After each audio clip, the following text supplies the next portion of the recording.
still kind of in the shade here doing this one, it looks like, which is fine. We're doing section 3.3 now. So section 3.3, lots in this one. This one will take a little bit longer. So we're going to write equations of lines, given a slope and the y-intercept, which we've already done. We did that in the last lesson. So that should go pretty quick. We're going to graph a line using slope and y-intercepts. We're going to write equations of a line, given a slope and a point on the line. We're going to write an equation of a line given 2 points on the line. We're going to write an equation of a line parallel or perpendicular to a given line, and then use a little bit of modeling with real live data. So the first thing, we're going to write an equation of a line given its slope and its y-intercept. So we talked about this a little bit the other day. In the last lesson, we talked about slope-intercept form of an equation of a line, and then they just kind of broke it down into why it works. And essentially, this is our slope-intercept form of an equation of a line. Y equals mx plus b, where m is equal to the slope and b is equal to your y-intercept. Okay, so where your line crosses the y-axis. And when you're graphing these, like we're going to be doing, you want to put them in this form, y equals mx plus b, and then you want to always start with the y-intercept. And remember, with the y-intercept, your x value is always going to be 0. So this is the point, essentially, 0b. You're going to start with that, and then you're going to go with the slope after that. And really, this is the easiest form to use anytime you're graphing, no matter what you're graphing. As long as you can find the slope or are given the slope, and you can find the y-intercept or you're given the y-intercept, to me, this is the easiest way to write equations of lines. Yeah. Okay. So again, this is slope-intercept equation of a line. This y equals mx plus b, where m is your slope and the b is your y-intercept, or the point 0b. So again, you should be familiar with this. So if we have an equation with a line that has a slope of 2 and a y-intercept of -0, -3, straightforward equation. Y equals, so we're putting it in the form y equals mx plus b. Y is always going to be y, m is going to be your slope, which in this case is 2, x is always going to be x. Your b value is your y-intercept, which in this case is -3. There's your equation, you're done, move on. There's nothing left to do with it. Okay. Substitute them in, you've got what you need. Okay, now, graphing those lines using slope and the y-intercept. Okay. So let's say we want to graph the line y equals 2x, x equals 2y. Jeez. Deep breath. You can do this. I can read. I promise I can read. X plus 2y equals -4. We're going to graph that using the slope and the y-intercept. I think we did this in the last lesson. So we should be able to do one example and move on. Solve for y. Solve for y by subtracting 2x. Remember, we always put the x first. So we're going to subtract x from both sides. Divide by 2.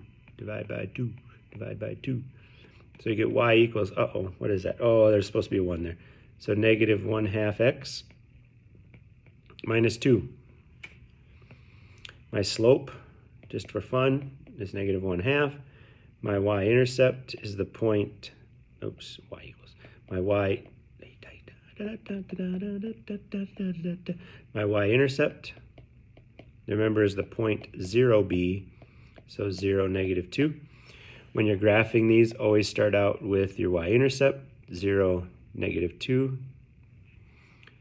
Our slope is -1/2, so it's negative, so that tells me it's going to go down. So down 1 over 2. Remember, negative slopes go downhill. This goes downhill, just like it's supposed to. So there's our solution. There's the graph of the line using slope-intercept form. Okay, get my stuff out of there. Look at that. They did the same thing we did. And theirs is a lot neater because they can. So now that we've graphed them, we want to be able to write equations given a slope and a point on the line. So now we're going to be given a slope, and we're given a point on the line, and we want to be able to write that equation. So a second form of an equation is what we call point-slope form of an equation of a line. The point-slope form of an equation of a line with slope m passing through those 2 points is y minus y1 equals m times x minus x1. Now y1 and x1, those are your given points. This is always going to say at y, that's always going to be an x. It's y minus and y minus when you're doing these. And that's our formula that we're going to use if you're given a point and a slope. Again, it's called point-slope form of an equation of a line. So if you're given a point and you're given a slope, point-slope form. Makes sense to use. Some teachers, when they do this, use slope-intercept form, and most of the time when I teach this, I do use slope-intercept form, yeah, no, not this year. We're going to do it this way this year, because I think you'll see the correlation with this a little bit easier. So this is point-slope equation of a line. So we're going to find an equation with a slope of 2/3 passing through the points 3, -2. So we're going to use point-slope form. They gave us a point. They gave us a slope. We're going to go ahead and fill in the values that are colored in there. Man, I could use a little bit of sun. Anyway, so the y value is just going to stay y minus my y1 value. So I find my y1 value. My y1 value is -4. So I'm going to put that -4 inside parentheses. Equals my slope, 2/3, times my x, that's just going to be an x, minus my x1 value, which is just 3. So technically speaking, y plus 4 equals 2/3 times x minus 3. Technically speaking, you've got an equation of a line right there. That's an equation. Now, they can ask you to put it in different forms, but if they're just asking you for an equation of a line, you're done. In most cases, they're going to say put it in slope-intercept form or put it in standard form. Give it some kind of form that kind of makes sense a little bit more to things we've seen. But if they're just asking for an equation of a line, at this point, you're done. There's nothing left for you to do. If they ask you to put it in slope-intercept form, solve for y. If they put it in standard form, get the x on to the left-hand side, whatever it may be. But if you're just asked for an equation of a line, at this point, you're done. It doesn't tell you what form that it wants you to put it in. So it just becomes a bunch of substitution. They went ahead and put it in standard form. I don't know why they used 2/5, but they put it in a standard form. Okay? So let's say that we were given 2 points on a line. How do we go about solving if we're given 2 points on a line? Well, we have point-slope form. If we can find a point and a slope, we can write it in point-slope form. And notice this time it says write it in standard form. So we're going to write an equation of a line passing through those in standard form. So as long as we have a point and we have a slope, we can do this. Well, they don't give us the slope, but we can find it. Remember, when you find slope, it's your change in y over your change in x. So my slope is going to be 6 minus 14. 6 minus 14. 6 minus 4. 6 minus 4 over -2 minus 1, which is 2 over -3. So -2/3, that's my slope. Now, that's my slope. So now I can use this y minus y1 equals m times x minus x1 to fill in. It doesn't matter which point above you choose. I usually just pick the first one because it's the first one. I could pick the second one and you get the same solution. So my y stays a y, minus my y1 value is 6, my slope, -2/3, x minus -2, so x plus 2. Now it asks us to write it in standard form. So standard form is ax plus by equals c. So we got to solve this a little bit. So because we don't like fractions, I'm going to get rid of the fractions. I'm going to multiply everything by 3. So if I multiply this by 3, that gives me 3y minus 18. Now, if I multiply this by 3 as well, these are going to cancel each other out. So this is negative 2 times x plus 2. So if I go over here, then that's 3y minus 18 equals negative 2x minus 4. Now I'm going to put my x to the other side. So add 2x. And then I'm going to also add 18 to the other side. I'm skipping a couple steps because I need to get the 18 to the other side, and I need to get the 2 to this side. So add an 18, that's 14. So there's the standard form of this equation, and that you should be able to do. I know I skipped a lot of steps in there, but you should be able to do that part. The lesson for today is being able to write these forms. You should be able to do that piece of it. So there's our equation of this line in standard form. Okay, so look how they did it. Here's how they did it. Same answer we had. Okay. So now the next one then is to determine if they're parallel or perpendicular. So remember, when they're parallel or perpendicular, parallel lines have the same slope. Perpendicular lines have negative reciprocal slopes, or they multiply together to be negative 1. So if we want to write an equation of a line passing through the point 8, 3 and parallel, let's just clear all this out. Let's say we're going to kind of erase all of this. Okay. Let's say that we have the equation 3x plus 2y equals 6, and the point negative 2, negative 3. We want to do a parallel.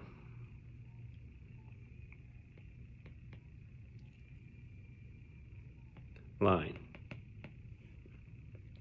So we're going to write an equation of a parallel line that goes through that, and we're going to write a perpendicular line